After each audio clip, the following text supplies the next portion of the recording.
চারদিকে যেন শুধু যুদ্ধ আর যুদ্ধ। এই যুদ্ধের বিষাক্ত বাতাস যেন ভারত বাংলাদেশেও এসে পড়েছে।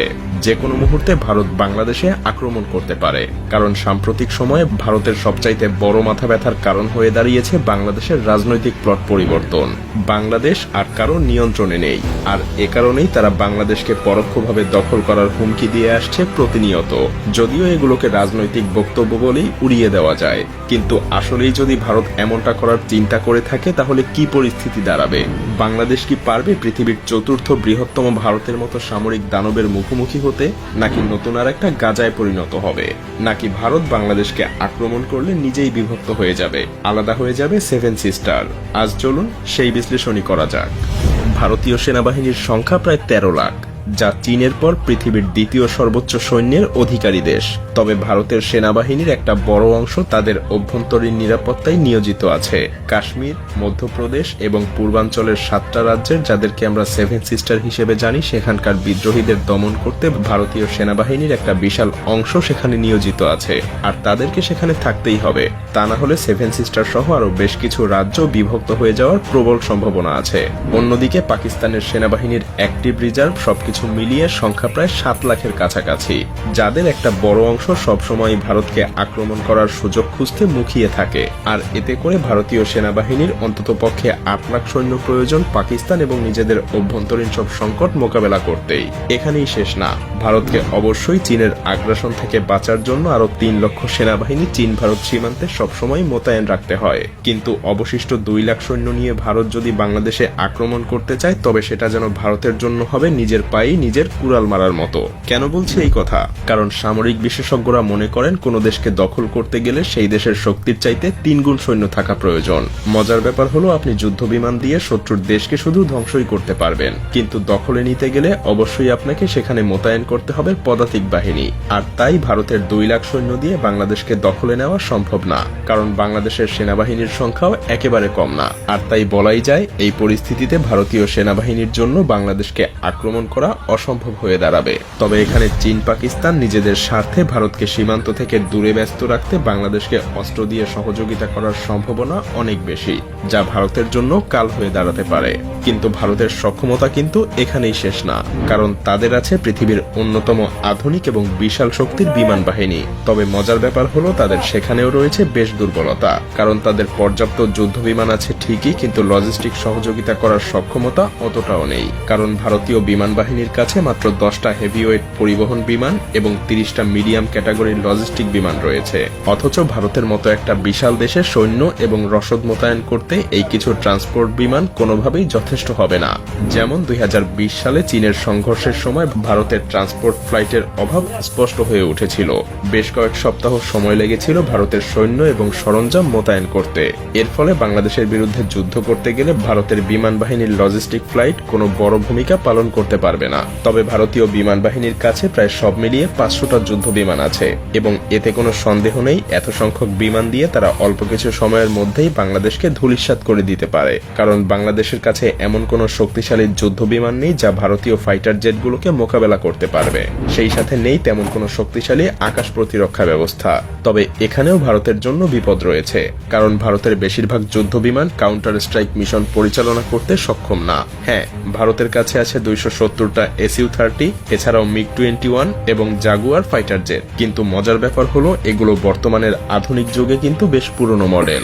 ভারতীয় বিমান বাহিনীর একমাত্র কার্যকরী অ্যাটাক মিশন বিমান হলো মিরাজ 2000 এবং ডাসাল্ট রাফায়েল যুদ্ধ বিমান, কিন্তু এদের সংখ্যাও প্রয়োজনের তুলনায় খুবই কম। তাছাড়াও ডাসাল্ট রাফায়েলের মতো যুদ্ধ বিমানগুলো কিন্তু বাংলাদেশে ব্যবহার করার মতো সুযোগ নেই, কারণ ভারতের কাছে মাত্র 36টা রাফায়েল ফাইটার জেট আছে, এবং এগুলো মূলত চীন এবং পাকিস্তানকে মোকাবেলা করার জন্য প্রতিনিয়তই ভারতকে প্রস্তুত রাখতে হয়। তাই বলাই যায়, ভারতীয় বিমান বাহিনীর জন্য বাংলাদেশে ব্যবহার করা যেতে পারে এমন যুদ্ধ বিমানের সংখ্যা খুব বেশি না। ভারতের বিমান বাহিনী একদিকে যুদ্ধ বিমানের সংকটে ভুগছে, অন্যদিকে পাকিস্তানের কাছে রয়েছে বিপুল সংখ্যক জেট এবং F-16 যুদ্ধ বিমান, যার সামনে ভারতীয় রাফায়েল যুদ্ধ বিমানও যথেষ্ট কার্যকরী হওয়ার সম্ভাবনা খুবই কম। এদিকে চীনের বিমান বাহিনীর তুলনায় ভারতের বিমান বাহিনীর সামরিক শক্তি অনেক পিছিয়ে, সুতরাং 40টা মিরেজ 2000 দিয়ে বাংলাদেশে আক্রমণ চালানো ভারতের জন্য অসম্ভব। ভারতের বিমান বাহিনী মাত্র কয়েকটা স্থানেই সাপোর্ট দিতে সক্ষম হবে, যা প্রয়োজনের তুলনায় একেবারেই কম। তাছাড়া গ্রাউন্ড স্ট্রাইক মিশনে ম্যানপেড সিস্টেমের কারণে নিয়মিত যুদ্ধ বিমান ধ্বংস হবে, যার ফলে ভারতীয় বিমান বাহিনীর শক্তি ধীরে ধীরে কমে যাবে। আর এটাও মনে রাখতে হবে, ধীরে ধীরে বাংলাদেশও পরিণত হবে যুদ্ধক্ষেত্রে, প্রাণ হারাতে থাকবে হাজার হাজার নিরীহ মানুষ। তবে এর মানে এই নয় যে বাংলাদেশের সামরিক শক্তি একদম পিছিয়ে আছে। এখানে বাংলাদেশও মিলিটারি শক্তির দিক থেকে যথেষ্ট শক্তিশালী একটা দেশ। তাছাড়া বাংলাদেশ সেনাবাহিনী প্রতিনিয়ত নতুন নতুন অস্ত্রশস্ত্র ক্রয়ের দিকে মনোযোগী হচ্ছে।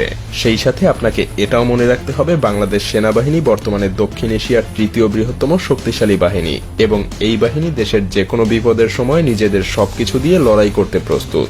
এমনকি এটা বললেও ভুল হবে না যে বাংলাদেশ সেনাবাহিনীর পেশাদারিত্ব এবং দক্ষতা ভারতীয় সেনাবাহিনীর চাইতে অনেক এগিয়ে, কারণ বাংলাদেশ সেনাবাহিনী এখন পর্যন্ত পৃথিবীর 43টা দেশে প্রতিনিয়ত যুদ্ধ করার অভিজ্ঞতা লাভ করছে। বিপরীতে ভারতীয় সেনাবাহিনীর যুদ্ধের অভিজ্ঞতা আন্তর্জাতিকভাবে খুবই সীমিত। বাংলাদেশ সেনাবাহিনী জাতিসংঘের অধীনে প্রায় অর্ধশতাধিক দেশে সরাসরি যুদ্ধের অভিজ্ঞতা অর্জন করেছে। এতে তাদের দক্ষতা এবং অভিজ্ঞতা ভারতীয় সেনাবাহিনীর চাইতে অনেকটা বেশিই বলা যায়। তাছাড়া পেশাগত দক্ষতার পাশাপাশি বাংলাদেশ সেনাবাহিনী অত্যাধুনিক সমরাস্ত্র ক্রয়ের দিকেও ধাবিত হচ্ছে। বিশেষ করে বিভিন্ন আগ্রাসন মোকাবেলায় বাংলাদেশ পৃথিবীর বিভিন্ন দেশ থেকে যুদ্ধ ট্যাঙ্ক, যুদ্ধ বিমান এবং অন্যান্য সমরাস্ত্র সংগ্রহ করছে, যা বাংলাদেশের নিরাপত্তা ব্যবস্থা আরও মজবুত করবে। এমনকি বাংলাদেশ তুরস্কের কাছ থেকে বেশ কিছু সংখ্যক বর্তমান পৃথিবীর সবচাইতে অত্যাধুনিক ড্রোন বায়ারাক্তার TB2 কিনেছে। আরও কিছু সংখ্যক কেনার জন্য চুক্তিও করেছে, যার মাত্র 50টা দিয়েই ইউক্রেন হাজার হাজার রাশিয়ান যুদ্ধযান ধ্বংস করেছিল। সেই সাথে সমরাস্ত্রের উৎপাদন বাড়ানো এবং বাইরের দেশ থেকে আধুনিক অস্ত্র ক্রয়ের মাধ্যমে বাংলাদেশ সেনাবাহিনী আরও শক্তিশালী হওয়ার চেষ্টা করছে।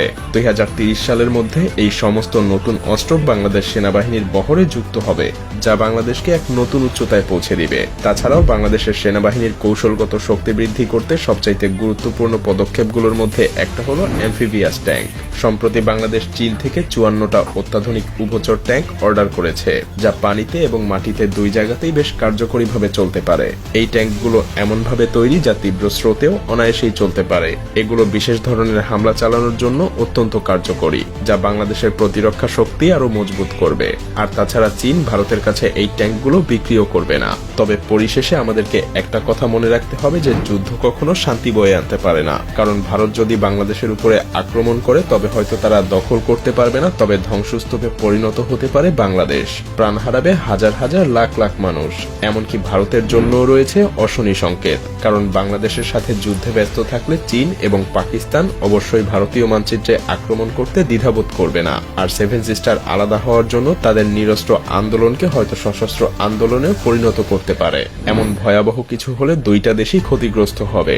আর তাই প্রতিবেশী দুইটা দেশের জনগণের উচিত এমন কোনো উস্কানিমূলক কার্যক্রম না করা যাতে দুই দেশের মধ্যে বন্ধুত্বপূর্ণ সম্পর্কের পরিবর্তে শত্রুতার সৃষ্টি হয়, কারণ এতে উভয় দেশই ক্ষতিগ্রস্ত হবে।